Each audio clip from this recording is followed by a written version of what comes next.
So moving on from that, the symbol of Freemasonry literally is the all-seeing eye. It is the main symbol of Freemasonry. We see it everywhere in culture. It's in movies. It's spoken about in music. It is all over the place. It is in all esoteric traditions as well. The stellar people, or the stellar cult, initially revered the southern pole, with Set as their primary deity, symbolizing the spiritual aspect of nature. As their mythology evolved, Horus eventually became the primary deity of the north, representing the material realm. From the Nile Valley, both the southern and northern circumpolar constellations were visible. However, as they left Egypt, the southern polar star dipped below the horizon, leading to the symbolism of the all-seeing eye, where the eye signifies the eye of Horus within the northern polar constellation.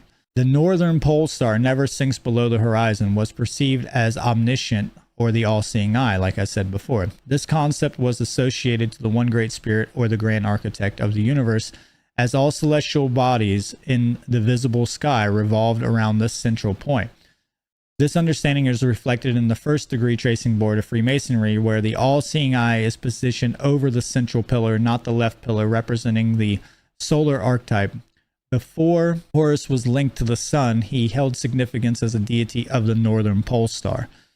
So what's being said here is that the Egyptians could see, or the Comedians, the ancient stellar cult, could see both the northern and southern polar constellations, and as they migrated and as they exodus out of their native areas, the southern pole star dropped below the horizon, representing death and the dive into the spiritual realm.